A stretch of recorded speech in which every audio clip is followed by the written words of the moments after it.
I'm Shawn Krueger, and I was asked to make a short video about myself, a heterosexual male who also happens to be living with HIV. I know we're rare, but we do exist. HIV doesn't discriminate. I was born with it, so that should tell you, doesn't matter what your life story is, it can happen. Even when you don't do anything to get it. I'm just an unfortunate case. HIV doesn't care if you're white, doesn't care if you're black, doesn't care if you're gay, straight, trans, male, female, doesn't matter. It doesn't care. It can affect all of us. And I'm here trying to get some support for those of us straight men who are out there who do have it. Little backstory on me. I was born with it. I contracted it from my mother due to a series of very unfortunate events. She got it from a blood transfusion. It was in the mid to late 80s. They didn't really know how to test.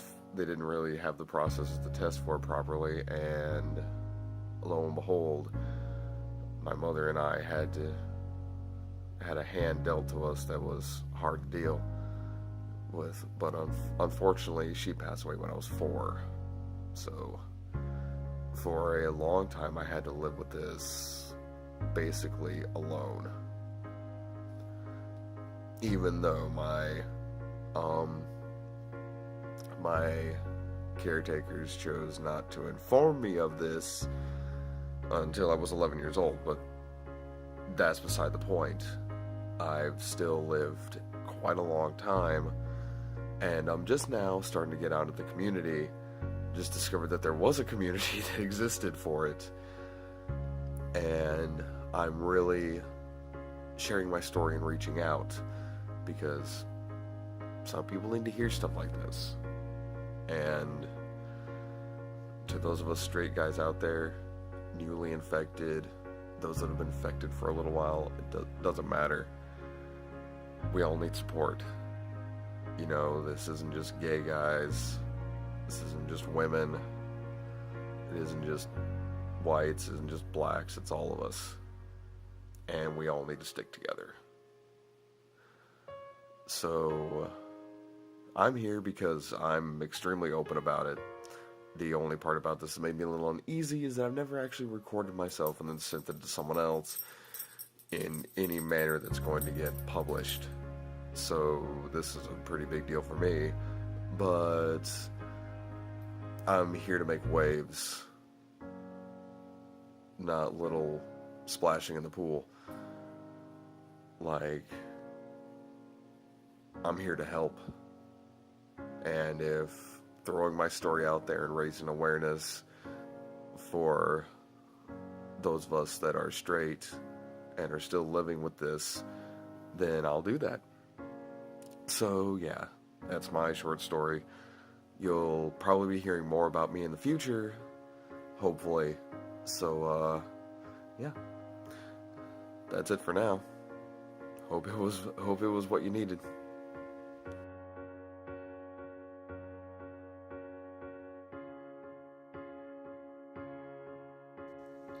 Hey, my name is William, and I was diagnosed HIV positive in 2009.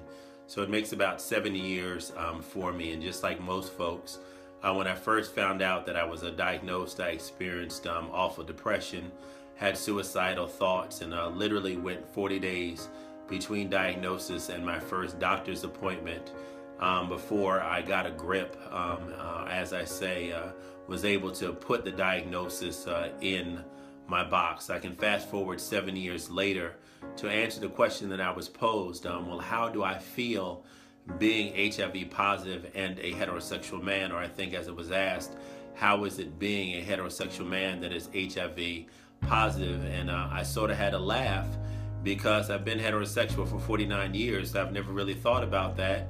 And in reference to HIV over the last 7 years, after I got through those first initial weeks, maybe month and a half, whatever, I really haven't had any issues with HIV.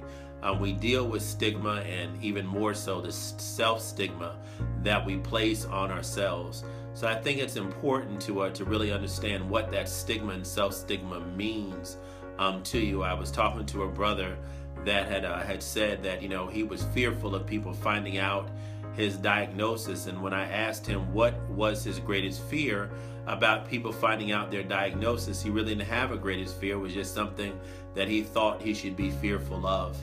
And you know, I don't walk in fear, I walk in faith. I'm currently a pastor. I was recently married 2 years ago. You know, make a pretty good living for myself, focusing on social justice around HIV issues. So there is life after HIV. It's not the end of your life. And for me, I think, like I said, I went through those things that everyone else goes through. But once I was able to get it into a box and deal with it, it is what it is really how I approached it. Shared with my family, disclosed to them. Those were the only people that mattered. Other people that would have something to say about, you know, about me behind my back. They don't pay my bills. And you know, necessarily aren't coming over for the holidays for a meal. So you know, I guess the greatest piece that I can say is that, you know, my HIV is now that I'm healed, inspired, and victorious, because my healing came in a different form. A man who cannot it's an Ethiopian proverb, and I've lost it, but if a man who conceals his diseases cannot expect to be cured, a man who conceals his disease cannot expect to be cured. So I no longer conceal it. Not that I go into a mall and announce it from the top of my lungs, but you know, once I dealt with the dis-ease, then I was able to be healed. I'm inspired because of the work that I do, and I'm victorious because of the life that I live. So that's my 3-minute spiel this World's AIDS Day, and in reference to the bow tie movement. I guess I should have worn my bow tie, but I will be sporting it on tomorrow in Queen City. Actually, I'm there on Friday, so I will promise to sport my bow tie on Friday to support the movement this World's AIDS Day weekend.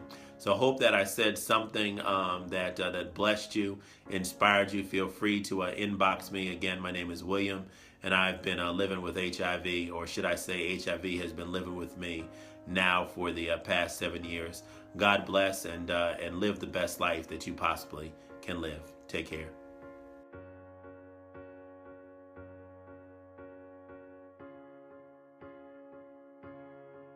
Yo, respect to everyone in the crew, and that's your family also.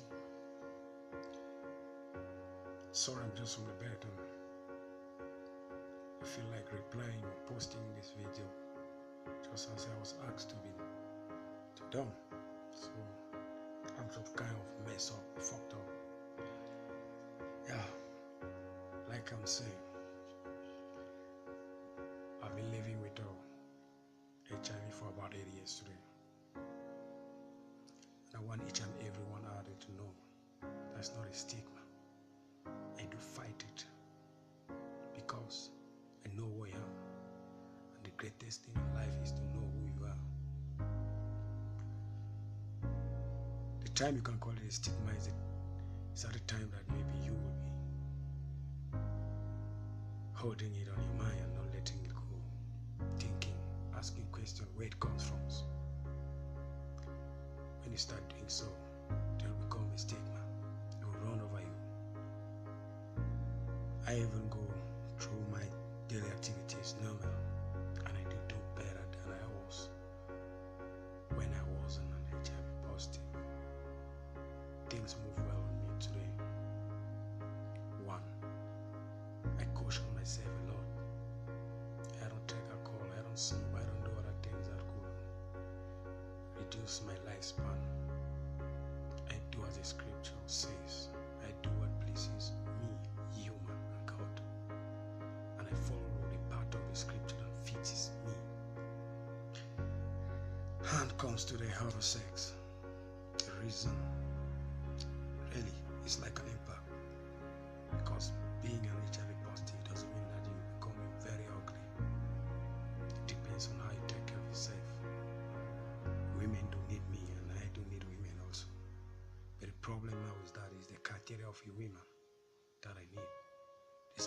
fact of who I am, I still got a lot of choices to make. And the first reason is to release your secret to someone who cannot keep a secret, like making your own choice of a woman.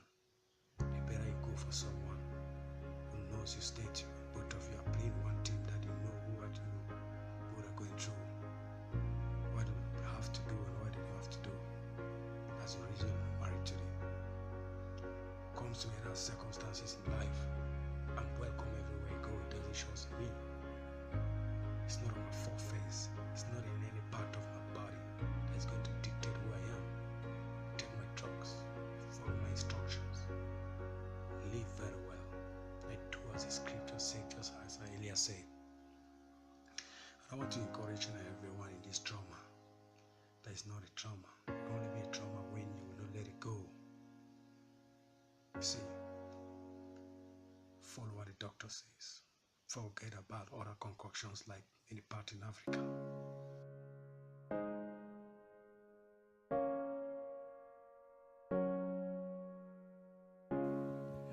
Well, greetings to each of you, my dear friends with the Bow Tie campaign. It brings me a great joy and pleasure to come to you during this holiday season as we embark upon celebrations around the nation and even around the world, and couched within that celebration, we acknowledge the lives of those that have been lost due to HIV and AIDS around the world, as well as those like myself who continue to live with HIV each and every day.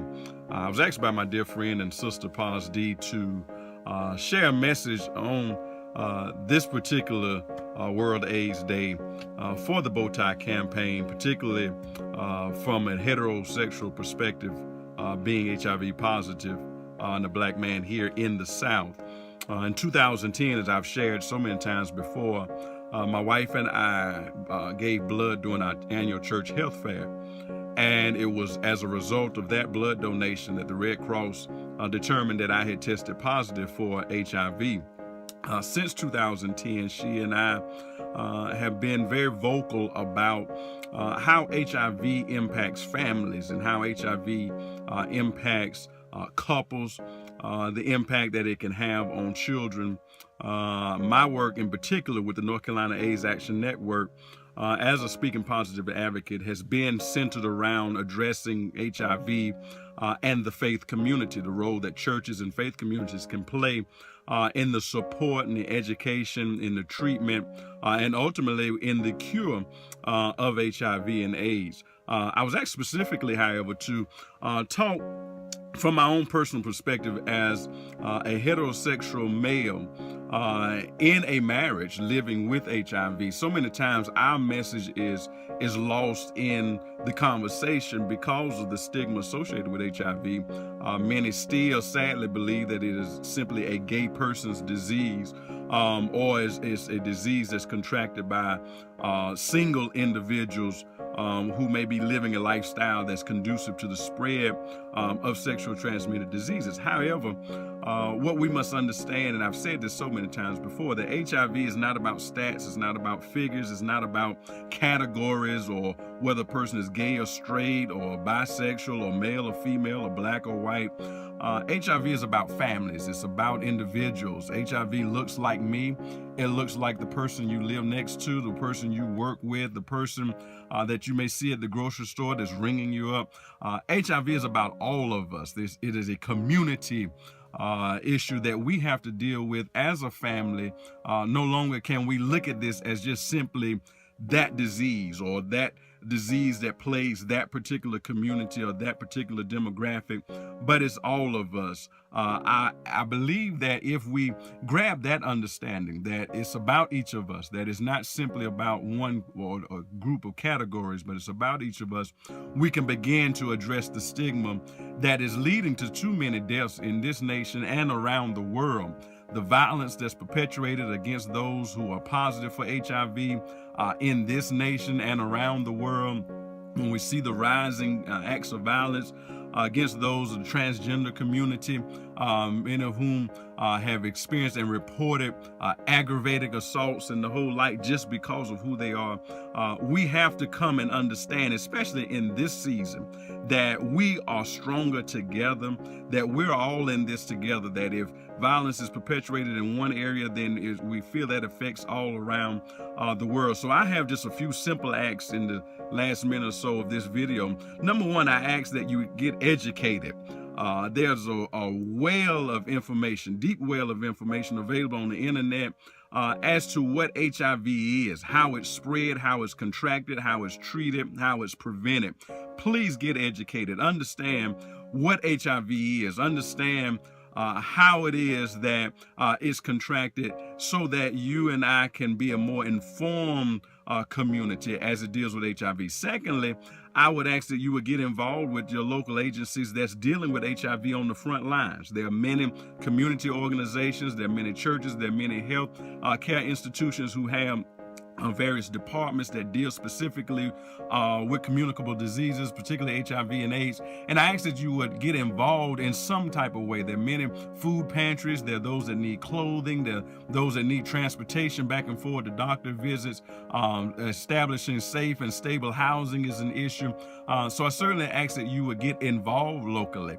Thirdly, I would ask that you would also be involved in the political process. I know, particularly in this climate, that's not necessarily the most attractive endeavor to embark upon. But this recent presidential election has highlighted the fact that in this nation, we need an informed community that understands the policies and the issues that are before us, so that we can vote our interests. The stigma, strangely enough, perpetuates itself and whittles its way into our public policy, because individuals who are ill-informed become elected officials, and they're the ones that drive the policy, and they're the ones that enact these laws. And so we have to make sure that we understand the issues, understand the laws, and then that those who we are electing to office, making sure they understand as well, so that we can hold them accountable to the things that are pressing the community in which we represent. There's so much more I would love to share with you, and as time permits in the future, I look forward to doing so. But I ask that you have a safe and a blessed and a prosperous holiday season. And I ask that you remember those who are less fortunate, those who are still struggling with this condition of HIV and AIDS. I believe that there is hope, there is healing, and there is a day where we'll look back at history and say that AIDS was once a condition that plagued our world, but together we found a cure, and we found a treatment, and we found deliverance. Thank you, and I look forward to talking to you again soon.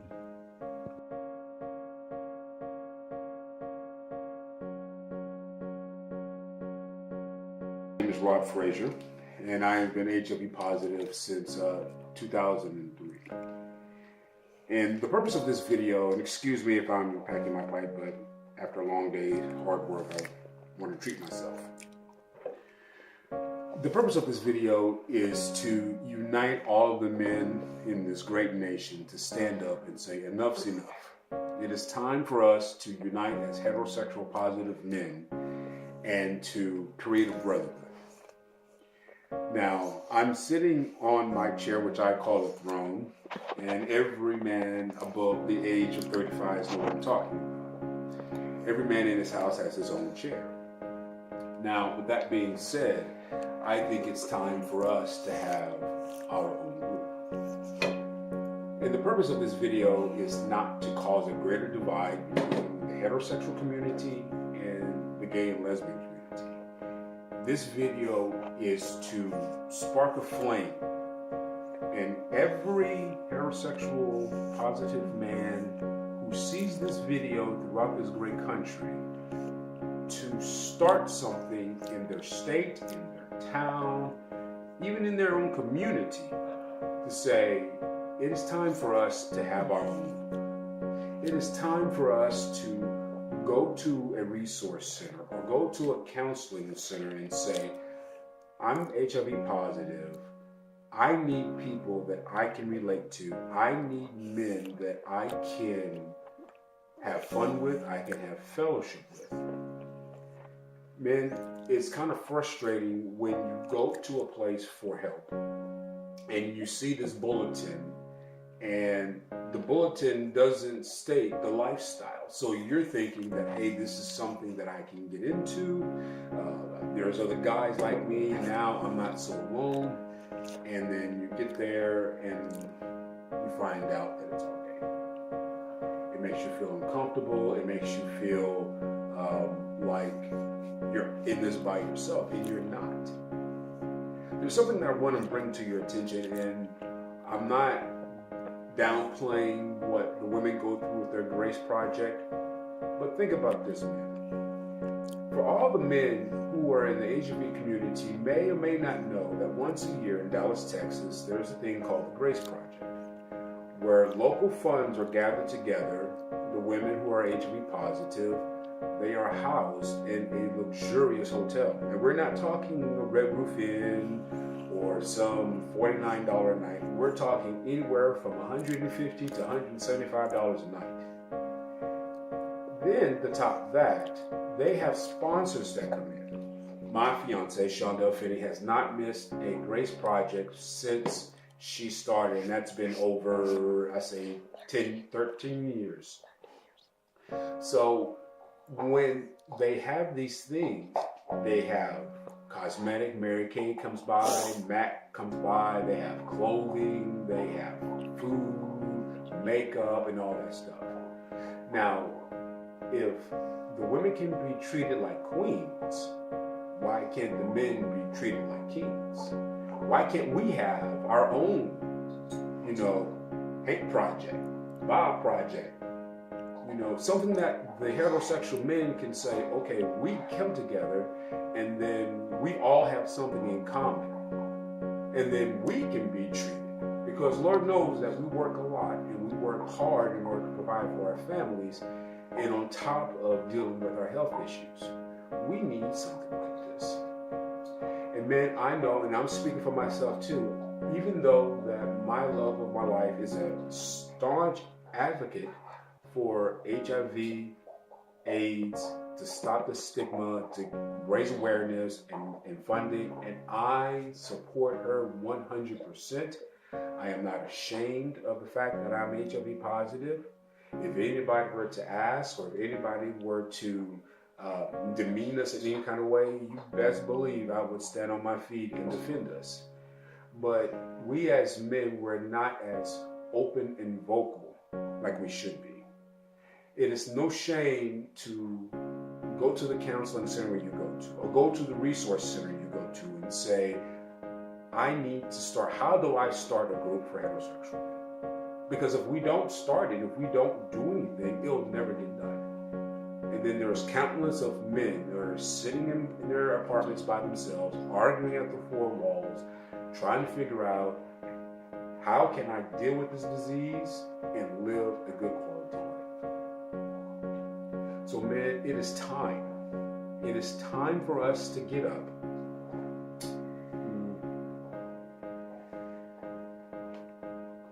Excuse me. It is time for us to get up. It's time for us to stand up. It is time to act. Swallow your pride. Swallow your ego. That's only going to keep you in a 4x4 or 4-wall cell, which you call home. Get out there. There's other men like me that say, hey, look, I've been wanting this for years. Hey, Bob, call Jim, get Terry on the phone, somebody go get Tony. We're going to go bowling. Or we're going to go to the game. Or we're going to go fishing. We're going to go hunting. Or I know this wonderful cigar lounge. For those who smoke in the Dallas-Fort Worth area, get at me. And I'll take you to this place where we can actually sit down there and eat and smoke in the same place. We don't have to eat one place, get up, walk off, find the smoking area, or go outside. My brothers, I know my time is running short. Let's stand up. Do it for yourself. Do it for your happiness. I'm out.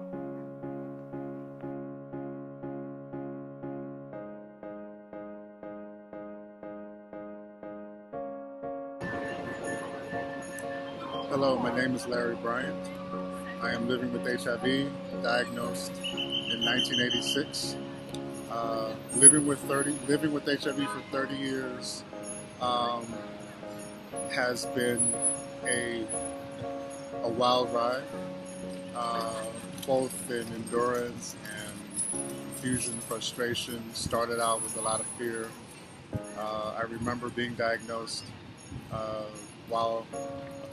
between being a freshman and sophomore at Norfolk State University, wondering if I was ever going to live to see 25, 30. I was scared to death to tell anyone, scared to death to share with anyone. Lost a lot of relationships and friendships because of my own fear, and partly because of the ignorance of others. 30 years later, as a heterosexual black man living with HIV, I'm hoping that there's a message that goes out to other men who look and sound like me, HIV positive or not, understanding that our presence, our voice in the fight to help provide education and treatment for men, provide support and services for men, and for men themselves to provide those services that support that caring and understanding for loved ones around them, for black women, for young kids, children, for their communities. I'm sitting here in Herald Square, New York City, to do this message because I believe we can no longer stay in shadows, staying invisible. I mean, it's just plain and simple. We have to come out and be a part in any way possible, whether it's using your voice, using your energy, using your anger,